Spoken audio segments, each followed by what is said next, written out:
Time to check in with our lizard overlords. What are they up to? Well, this. Is this the worst hour now? Are we done our first hour? Yeah, we're into our worst hour now. Keep your expectations of this episode low. Starting the worst hour now, I feel like we've crossed into maybe not great content hour. Welcome to our worst hour. We're in the same boat. Actually, Jack and I spoke a lot today on the phone. We have a retaining wall job coming up that is vastly different from the tender documents. And I think I may have talked about this before, but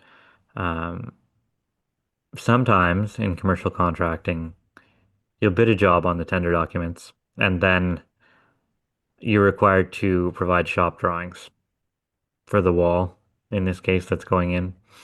And so we sent them off to the company that was providing the shop drawings, which is basically engineered drawings for the wall. They came back vastly different from the tender document drawings. And since it was sole source, we had no other option. We have to use them. We brought this to the general contractor, and they were back and forth. The consultants wanted some more details put in and everything. I said, okay, guys, like, this is a wall that's very different from what we priced. There's $70,000 in concrete fill in this wall block that was not there in the tender documents. Like, somebody has to pay for this cost.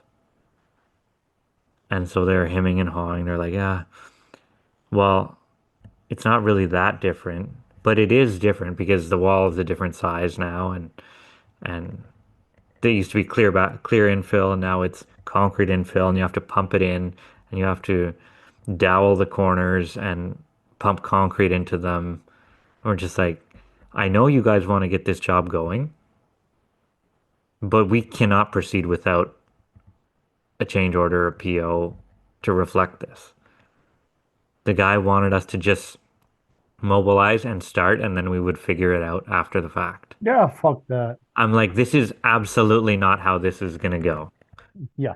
Guys, like, we are not making anybody happy by mobilizing to get this wall started and then fighting for our money later. He's like, please, we really need to get going on this. Well, I don't know what to tell you. They're still making changes to the drawings. The easiest solution is to say, I'll get going on it and I'll build what's in the tender document. Which is not at all what... But that's like, the argument with them is if they're saying you need to get going on this, like, cool, man, I'm just going to build what's in the tender document. That's what I priced. That's what I'm building. You can pay me for it when I'm done. Well, there would be no payment because that is not at all what needs to be done now. Who does the real problem is whoever let that out for tender that way. Correct, right? And the GC was like, well, your shop drawings weren't like the tender drawings. I said, listen here. This isn't an NDL problem. This is whoever you hired problem, right? If it wasn't NDL, it would have been some other landscaper. But it's a single source project, right? So all the drawings are done by the same company using the same material. It's not me who decided to change the spec. It's the engineer. It's the manufacturer of the material. Yeah. And they're engineers, right? Because if the manufacturer, whoever, when that went out for tender, they called that engineer and said, we need this retaining wall. Give us an engineer's drawing for this retaining wall to put out for tender. Yeah. So they sent that job engineered. The engineering that you bid came from that company. It must have, right? There's if it's single sourced, where else did it come from? Right. So if you want to recoup your money and you're the GC or the client, like, if you're the stakeholder, you need to sue the engineer that gave you those tender drawings. Yeah. That's it. But you're not going to strong arm the landscaper into building you something for $70,000 more. Like, are you going to pay? You'd probably be paying to put the wall up then. Likely, yeah. Yeah. Yeah. Like, why would you do that? You'd be better to say, I'm not doing this job, sue me. Jack goes, well, did you sign the contract? I said, no. And the signing was due months ago. I said, by not signing the contract, it works both ways, right? Obviously, they still want me to do the wall. I'm low bid, right? But without signing it, I'm not contractually obligated to build them this wall. Contracts work two ways, right? This sounds like the army guy Hey, on a much more epic scale. I'm not putting myself in a place where I'm obligated to do this now. But even if you had signed the contract, you're only obligated to build the wall that's in the tender. Correct. You're not obligated to. The second they do a change, your obligation is over. Yeah. Yeah. So, Like the easiest thing to maintain with these people, if they're complaining to you, is to just keep saying, I'll build what's in the tender documents. Let me know when I can start. yeah. Well, then they'll want me to mobilize there. Get the block here at least. Well, there's $50,000 in block that I'm going to have to pay for, right? Yeah, yeah. So, And then until it could, everything is sorted out, I'm like, I'm not mobilizing until we have a clear PO here. And if the client didn't expect to spend this extra $70,000 or so, then we're at an impasse here. that has nothing to do with us. That I said this is a relationship killer by the simple fact that you didn't provide or the client didn't provide proper drawings from the start when it went out to tender. You just muddied the water for this whole project. So, How we'll much see is how the it wall worth? How much is the wall worth?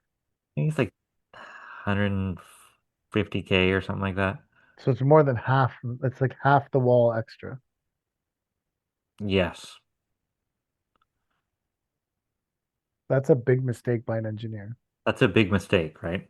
So I asked another estimator of mine from a different company, not an estimator of mine, but an estimator I talked to. I said, has this ever happened to you before? He's like, oh yeah, we got into that once before. And we ended up suing and we won. Like, he's like, almost the exact same thing happened. They gave a generic drawing for something in the tender documents. And whenever it came time to build it, they had to provide shop drawings, and the shop drawings were vastly different from the generic drawing that was on the tender documents. So the client said, um, build it the way the tender documents were, and they sued them for it after the fact. They even went to, have you ever heard of OPSS 127? No. Apparently, OPSS 127 will give you the standardized equipment rates all across Ontario for government work. So if you put yourself in a T&M situation, these machine rates have to be followed. And they're astronomical. Like they would lose you absolutely every single job if you were to follow those guidelines for bidding commercial work. So you would be getting $160 an hour for triaxle work Nice. based on OPSS 127. Hmm. We were like actually super busy with trucking this week There you go. and picked up. Trucking picked up. You made this post last week. You're like day one being a bin company. Yeah. It was a Saturday, in And I, fact. I was going to make a counter post going day 3,000 being a bin company. And this is how many hundreds of thousands of dollars we've lost over the last 3 years doing this. And it shows smashed bins and broken shit and concrete in them and Yeah. fucking trucks breaking down everywhere. And it was like day one being a bin company on a Saturday, hauling 3 loads of dirt. That was a great fucking day. Three loads of dirt that I took back and now have potential to screen and Perfect. resell. Unless someone washed out their concrete truck halfway through it. True. Yeah. I'm looking at this whole thing with rose-colored glasses on. you know. And I love some I people love wear youth. yellow glasses. I love youthful People wear rose enthusiasm. glasses. I love youthful enthusiasm. Fucking the best. Yeah. This guy was like, I'm gonna make a post day 3,000 being a VIN company. Just like Oh, all the shit that fucking happens every day. life Currently is a one ride, cur- man. currently one of the trucks only dumps 3/4 of the way. Some sensor's fucked in it. They can replace the sensor. Oh, no. Oh, it's like a fucking whatever. It'll all work itself out. Yeah. Every day is an adventure. I didn't expect to be grading for wall block today at this stage in my career, you know. So I'm just fortunate enough that I can go to work and do the work. Still,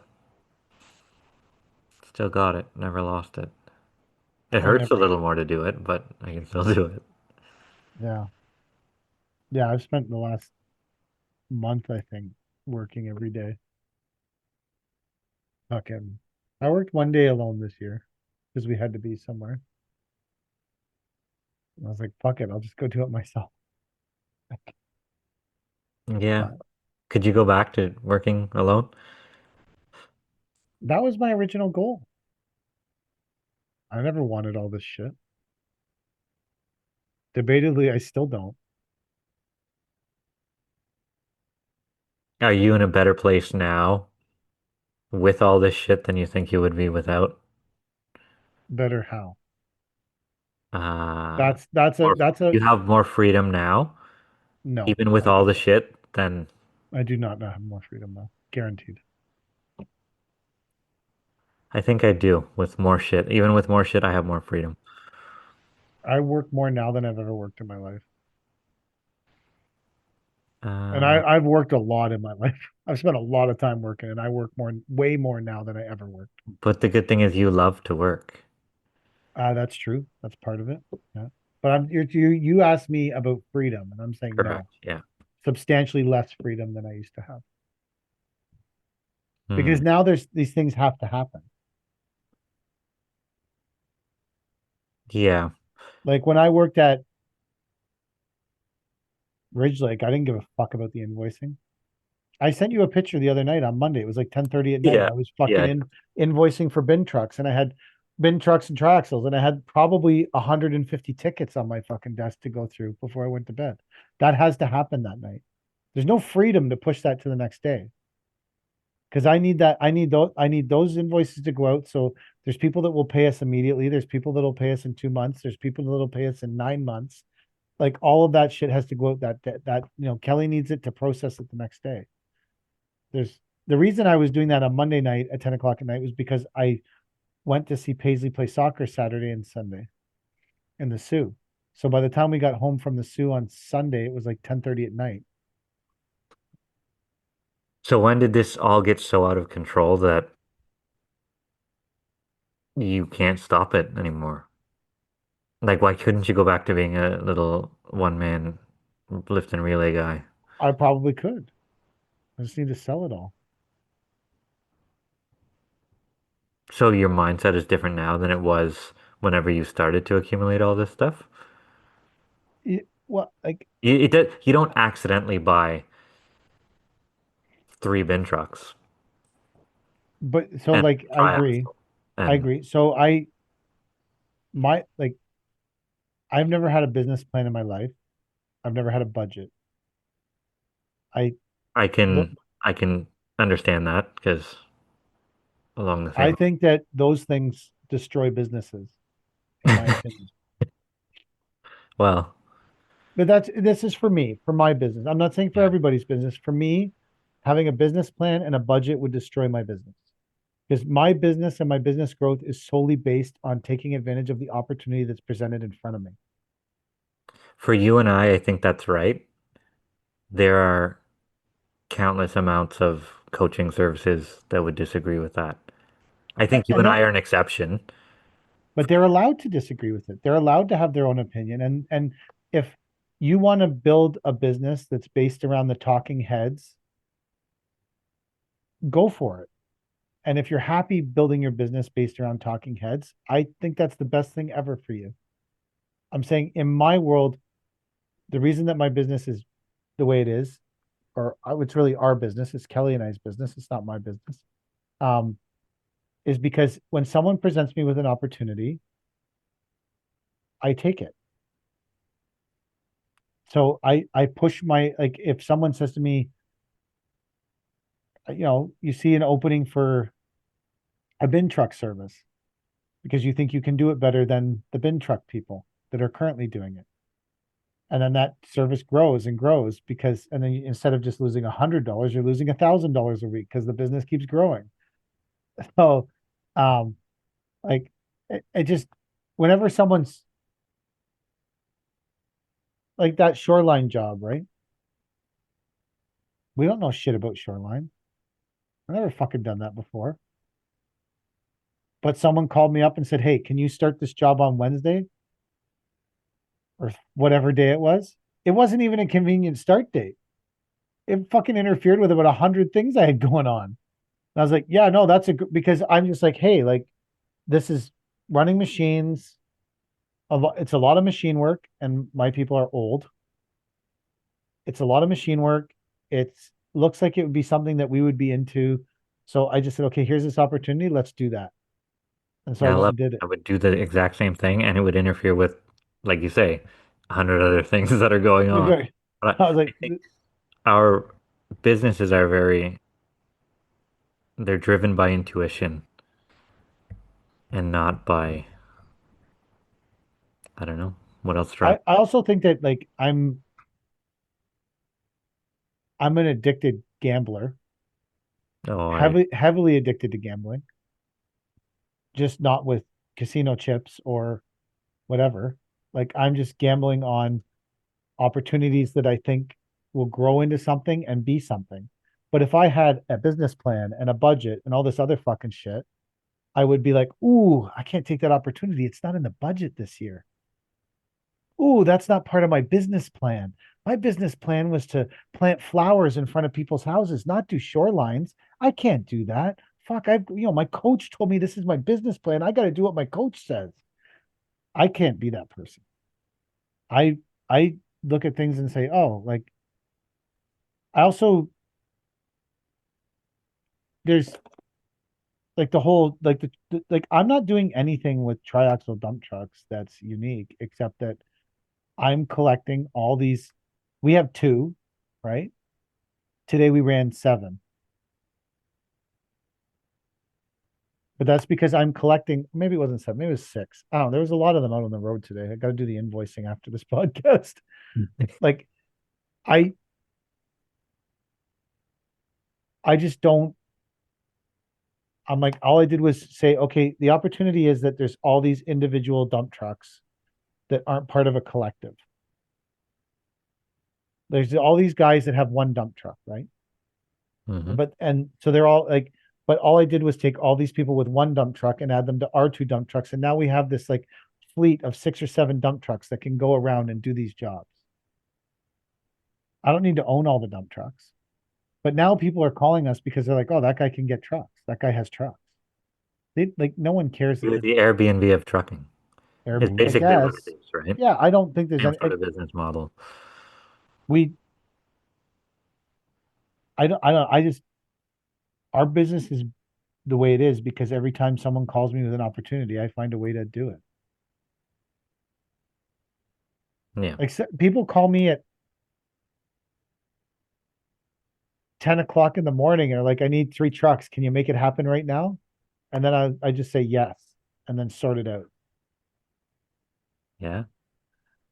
Like, I don't, I've been thinking about it a lot. Is there a solution to, like, I don't think I have, like, your question directly was, do you have more freedom? I would say no, absolutely not. I absolutely do not have more freedom. My phone I'm in like 6 bin truck group chats, triaxle bin truck group chats. I have, like, when we were driving home from the Sioux, there's people texting me 9:30 at night, 10:30 at night, 11:15 at night. Need a bin tomorrow at 7 a.m. Like, do I have less freedom? Yes. But if the question is, Am I happier now than I was before? Probably.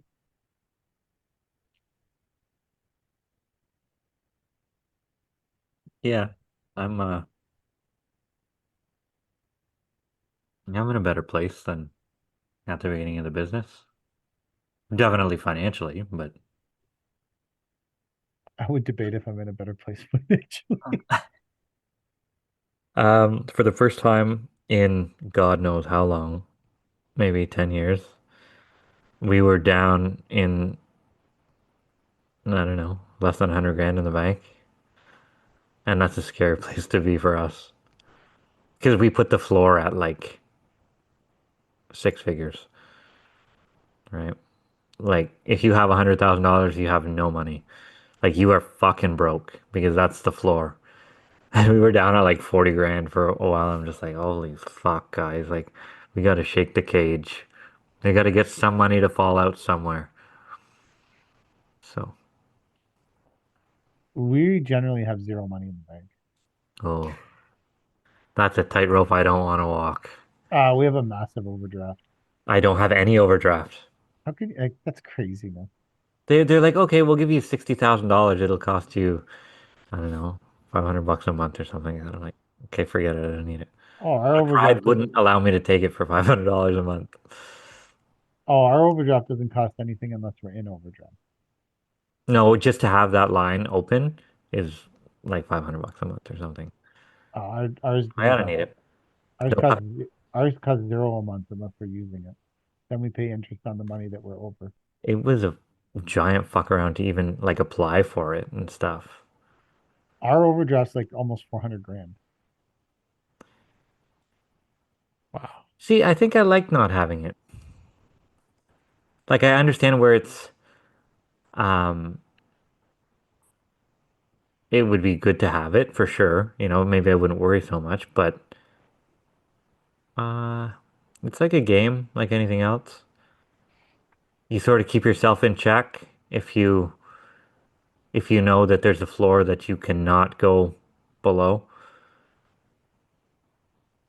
you know. Part part of it for us is our business is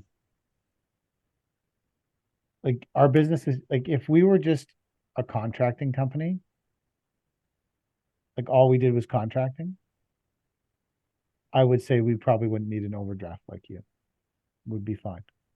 I understand if you're But you employing know, a lot of but like we on Friday and Saturday, we trucked $50,000 worth of gravel to a job in 2 days. And the reason that that's profitable for us is because all those trucks get paid on the Friday, yeah. right? Now, do you have to buy the gravel under Paver King? Yeah, yeah. Yeah, we bought it under Paver King. Do you charge a markup on the gravel as well? I charged that job by the load. So the like client called, said I need 120 loads of crushed concrete at this address. How much per load? Okay. And then I say it's this much per load. And then when I estimate it, I say this is how much it's going to cost me to fill the truck with crushed concrete.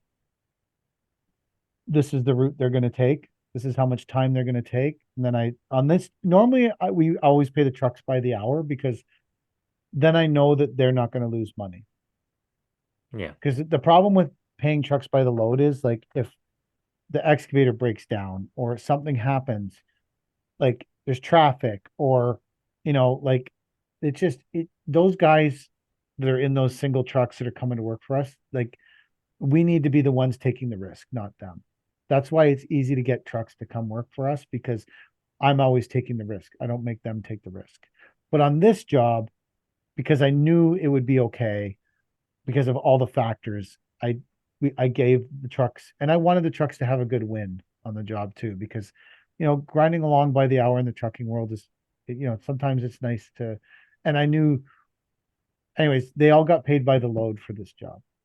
So then I had the cost to fill the truck with concrete, the cost per load, and then how much do we want to make off it, off every load? Because now two of my trucks are controlled, right? So, Yeah. but we got to, in order to get all of that going, we need to front all that money until someone pays us.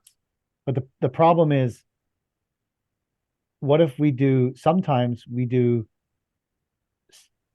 4 or 5 of those jobs in a 2-week period? Like, Yeah. so all of a sudden we're pounding through vast amount, like we're just pounding through vast amounts of money. So we, like, even delivering gravel to people, yeah. like you deliver a load of gravel, like 60% of the 70% of the fucking Cost depending of is just the gravel that we bought to put in the truck. yeah. So, but sometimes we buy on a busy week, we might buy 60 loads of gravel. Yeah. Do you have the option to put it on your client's account on the quarry? No. Well, we put it on our account with Arns. Yeah, but like our quarry, we can roll up to the weight scale or whatever and say this is going on so and so's account or whatever, and say I okay. think I think we have too many clients for that. I'm a control freak, so I don't, and I always look for, like, where are potential issues, right? Yeah, Where's the potential? Like, every time we start a new venture, I'm like, okay, where is this going to go wrong? I don't care about where it will go right. yeah, Anytime anyone calls me with a new opportunity, I never look for what will go right. I only search for what will fucking go wrong. And I spend a lot of time searching for what will go wrong. And then I put up a bunch of barriers to stop those things from going wrong before they go wrong.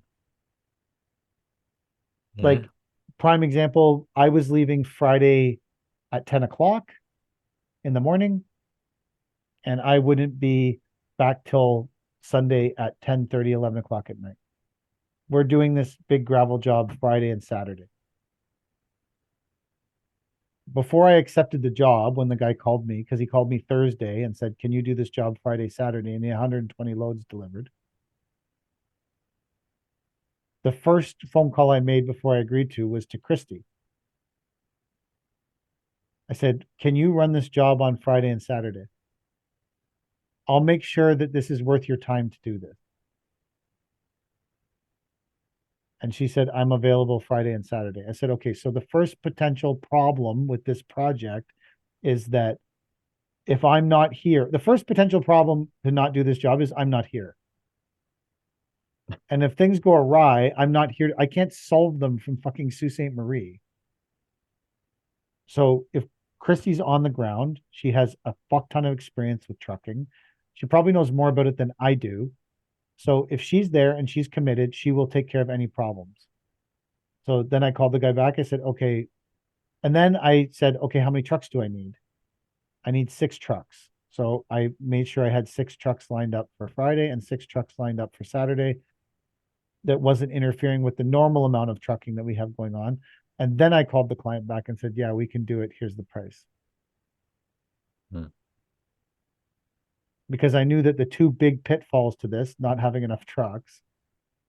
Oh, also, I called the supplier because they close at noon and there's no way we'd get 40 or 50 loads out of there by noon because they can't take, like, I could put the trucks on to get 40 or 50 loads out, but they can't take it on the site.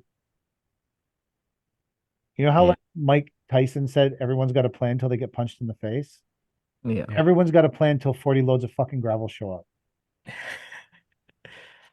That's a quote. Like, everyone's got a plan until the first round of fucking trucks show up. And then they're like, fuck, fuck, fuck.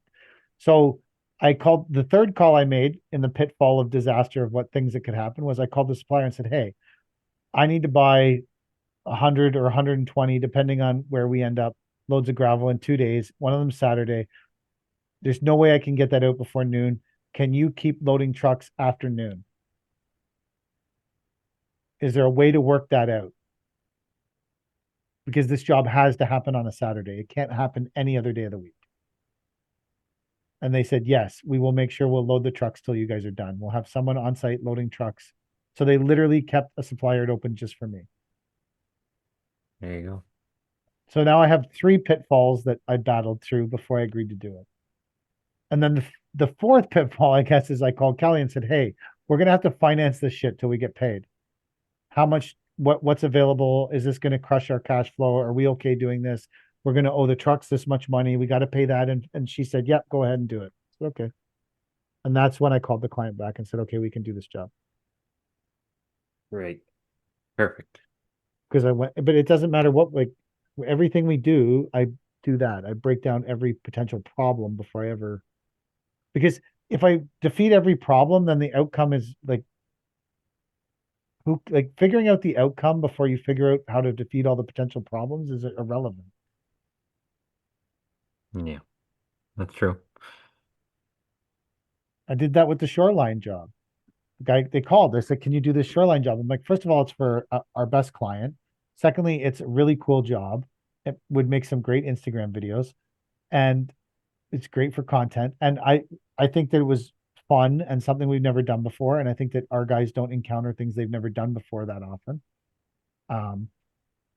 But then I'm like, how many things is that going to fuck up before I say yes? See, my old boss always told us, take the job and then figure out how you're going to do it after.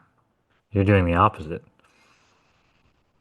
Well, I would probably take either of those jobs no matter what happened. Yeah. I just like to be fair, when they called about the shoreline, I think I said, "Yeah, I can do it, but give me 5 minutes." And then I just went through it or whatever. Yeah. But and now I have Jack too, which is awesome because now I can call Jack and say, "Hey, what do you think of this? What do you think of this?" Like, Jack is a pillar of success for both of our businesses. absolutely. He is indispensable. Yes, I totally agree. I could not have figured out $70,000 worth of concrete going into this wall as an extra without him. And Oh, then been able to lean on him in a conference call about it. Like that's Jack crushes conference special. calls. Yeah, a special guy to have on your side. Yeah. Whenever there's some kind of like group meeting or conference call, I'm like, I'm so fucking glad this guy's on our side. Yeah, As he feeds whoever is on the other side their lunch. yeah. Yeah.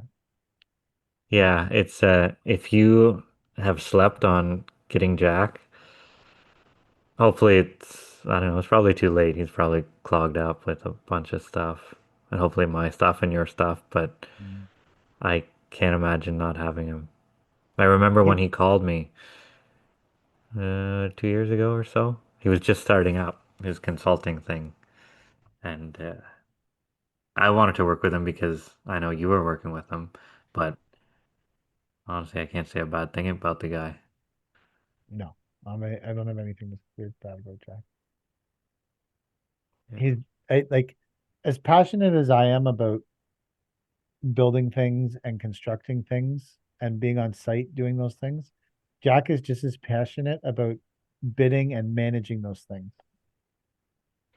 Like, it's just like, he's not doing that job because he took it in took something in school and it led, like, he's really good at it because he's as passionate about that as, you know, I am about dump trucks or on a good day bin trucks, but most days not that passionate about bin trucks.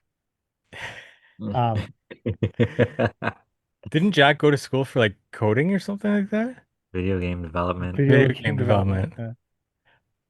So, There's a video of him on my Instagram when we were trying to find little trees in a pond that had grown. Like, he's like fighting through the bushes to find the little trees, and I'm like putting his coding, fucking full use of your coding education right there. Full fucking use. I'm always thankful to have Jack. yeah.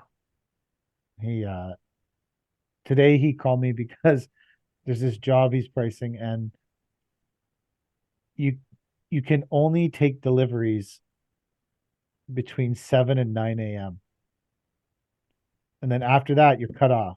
You're in the site, but you can't have any more trucks showing up at site. But it's like 1,200 yards of soil.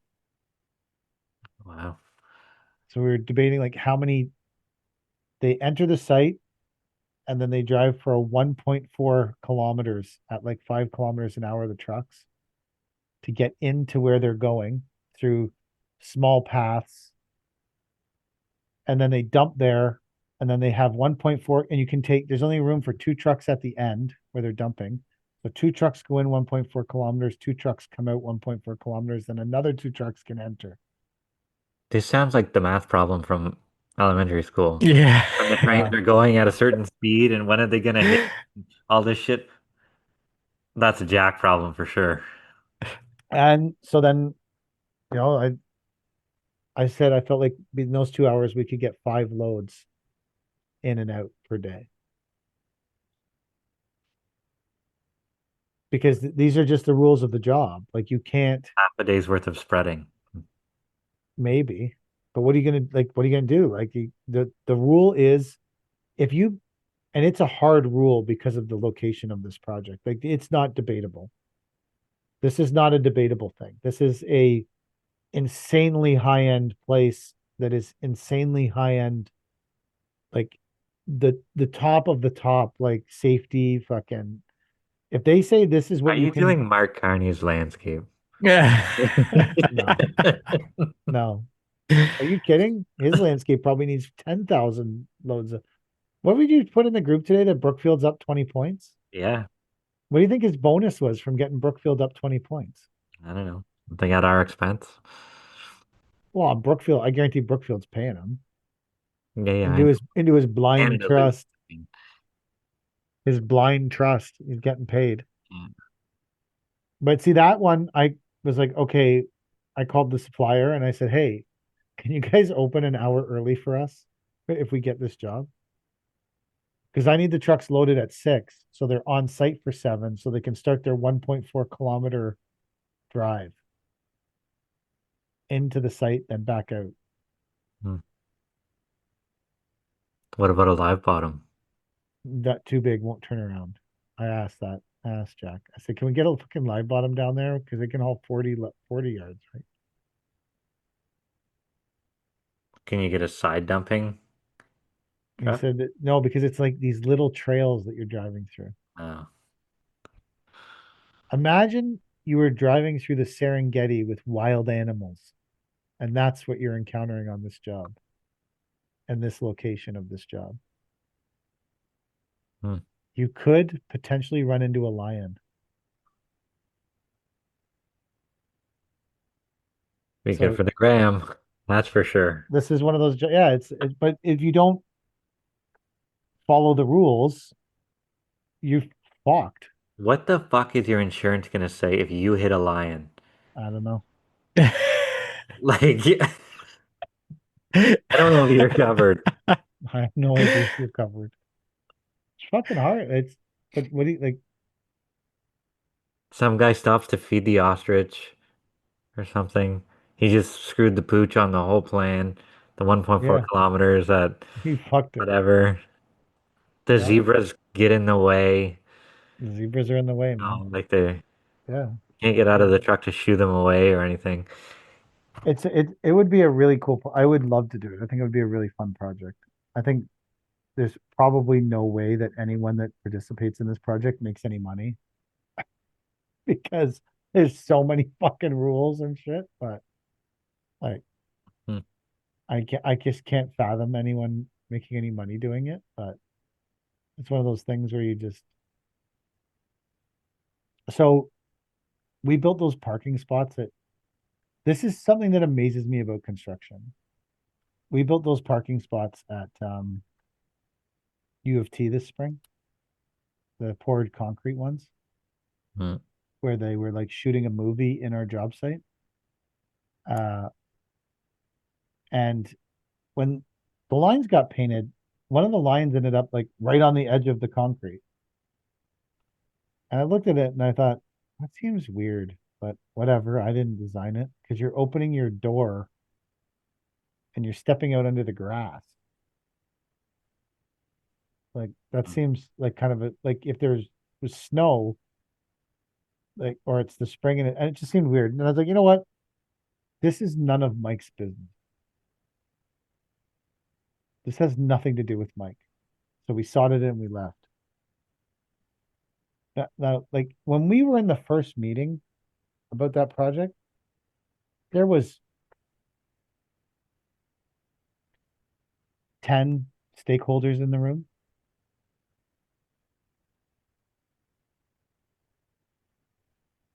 They just sent us an addendum to price an extension After the fact. after the fact. I'm like, I don't get how like 10 or 15 people looked at this fucking thing. It just that's one of my that's another thing we put in our contract now. No allowance for noise ordinance. I need a contract like that. Because that's yeah, I can't remember the things we added the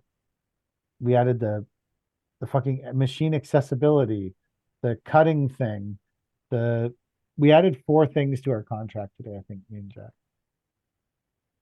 Because I was like, okay, these are all the problems we've incurred this year. Like all of a sudden there was you can't make any noise after 9 a.m. Okay. We're like breaking concrete and loading dump trucks. I okay. This one came up, no, must be dust-free cutting.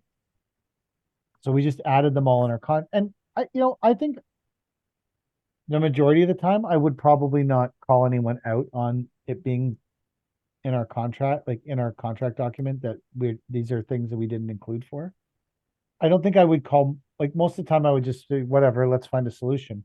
But if someone was being a dick, like we can both all agree here, all 3 of us can agree that dry cutting takes 5 times longer than or dust-free cutting takes 5 times longer than using the saw. Yes. Like I think we could all agree on that. So someone tells me to cut dust-free, I say, no problem, we'll do it. But then if that person then gives me a hard time about how long the job's taking, that's when I would get upset and pull the contract out and say, okay, you're going to pay us now. If you could, yeah. Well, if you send a quote and that quote includes no allowance for dust-free cutting and they sign it and send it back to you and say, go ahead, they signed that. They could have exited out. Yeah. And I'm like, as long as you're not harassing me about how long this is taking, this weird thing that you didn't tell us was part of it, You're gonna eat. I will probably eat it and just continue on with my way because I don't think it's very good for customer relations to be bashing people over the head with your quote constantly. Agree. But if you're being a dick, you're going to hear about it. That's my opinion on it. Yeah. I can get behind that. I would do the same. Did you order the new bin truck? Yep. Actually, I get my deposit today. When does it come? And by the end of the quarter. So December? Yeah. Well, that's That's what they say. Yeah. That's pretty good. Yeah, they say they're not moving a lot of trucks, so I don't think they're moving a lot of room in the trucks. queue. Is it the same as the last one? No, I cheaped out on this one. We're getting a rate shaker this time. With a smaller motor too, right? Smaller motor, yeah. But it will do fine for just hauling bins. Yeah. If you want to put a fully loaded bin on it and then hook the big float to it and put the 8-ton behind it, that might not be, it would still do it. It would just be painful. Yeah. I don't feel the great thing about having 2 new bin trucks is that hopefully we can choose which one takes the float. Yeah, exactly. You just have to plan for the western side to take the float. Yeah. Actually, we're not even putting a pintle on the Freightliner for that reason. So it's like $4,000. You save $4,000. Yeah, because they got to run the lines all the way to the back Yeah. and put on Yeah. the pintle. We're still doing that, but I don't know. We'll see. We'll get in a couple months and write it off in 2025, I think. And That's we're all ready right. to use it in the spring. How many bins are you going to get? I just ordered two more, So we'll have 6, which I don't know if it's enough, but it's more than we have right now. So You got to find people to do work for that own bins that aren't going to pay. That's how you can quickly expand your bin portfolio. I'm gonna pay. Yeah. That's how we expanded our bin portfolio so fast. I've already been paid for our bin work so I know, far. but I'm saying you need to go source people that already own bins that don't pay their bills and then just take their bin. Oh, take their bins. That's how we expanded our bin portfolio. Hmm. We found people that wanted us to do work for them and then weren't going to pay, and then we just took their bins. Cornwall I think, isn't like that. Like we don't have a lot of people that do bins or whatever. I think 4 of our bins we got like that. The Repo bin. flat deck and 3 bins we got. Well, We also got the 8-ton like that. Many of the fucking uh slip tanks. I think all the slip tanks we have we got like that. I don't think any of the slip tanks we ever paid for. We just took them. It's a great way to just whenever you're working for someone, just look around at the stuff they have and be like, oh, I'm just gonna take that shit. mm, I'd rather cash, like real money. I would rather I take the don't need shit. someone else's shit. I need money. Uh, but if your options are not getting paid or taking the shit, you Yeah. take the shit. Yeah, agreed. Yeah. So But I don't take the shit until I feel like there's no other option, and then we take the stuff. yeah. When we feel like there's no other option, that's when you start removing shit. But Yeah. all right, are you guys good? I'm great. Yeah. Mike, you seem pretty gassed. Why are you working so late all the time? I don't know what's been going on this week. It's just I needed new boots, so after work I just went and hunted down some boots and then decided to do some supply shopping so I don't have to do it tomorrow morning. My boots were torn up. Yeah, I saw that on Order this. those. Like Amazon will bring them to you. You don't have to go and buy I them. I don't know. I don't like buying shoes online or boots or anything like that.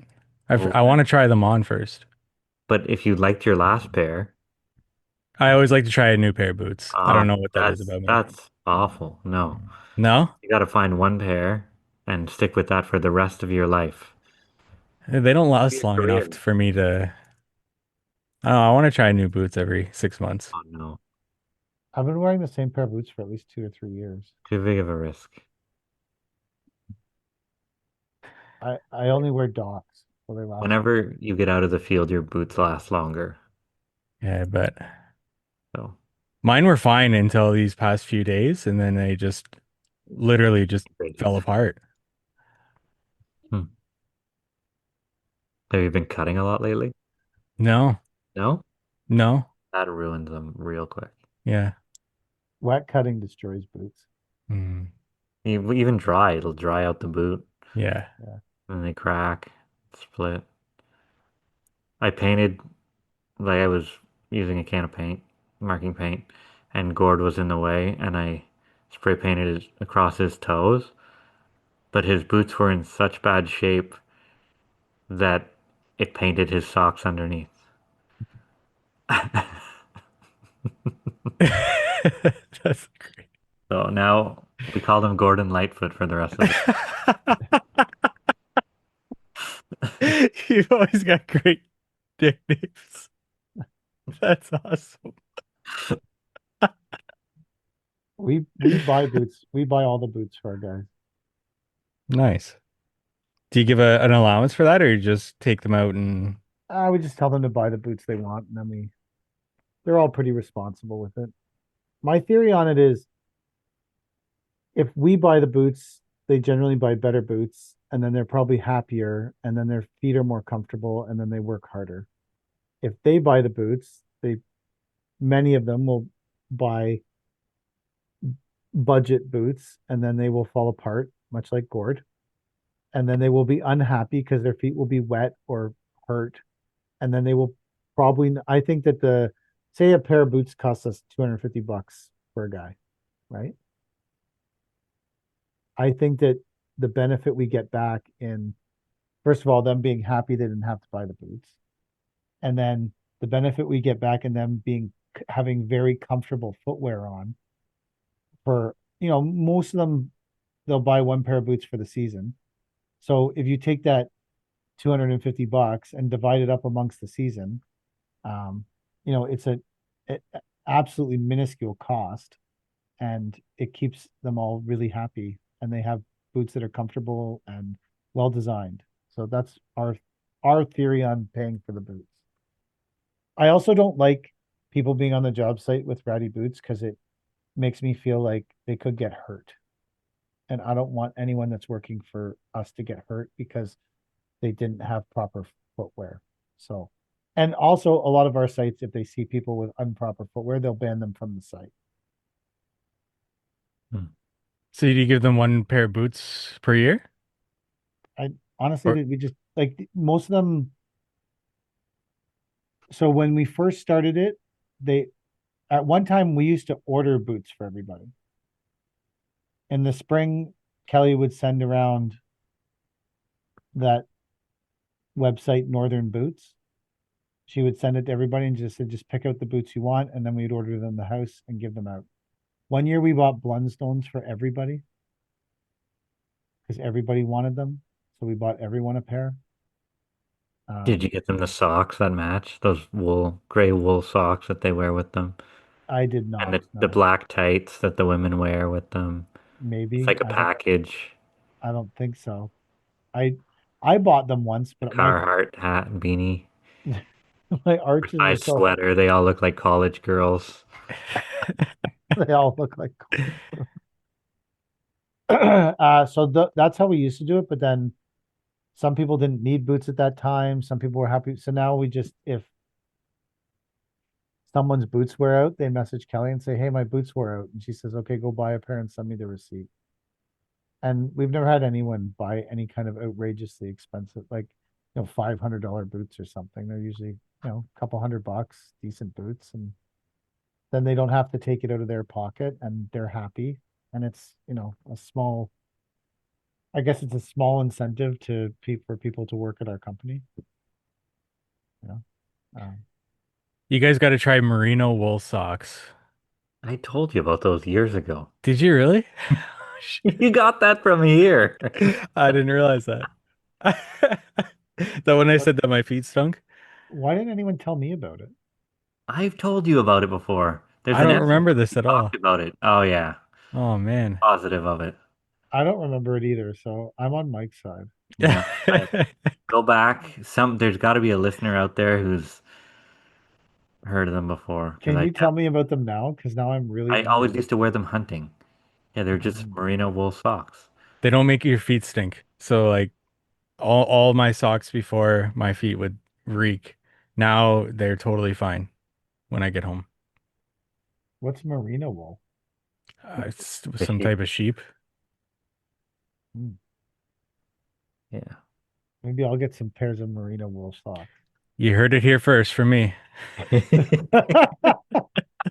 Especially if you didn't listen to the first 100 episodes. You're just joining in. You heard it first from Mike.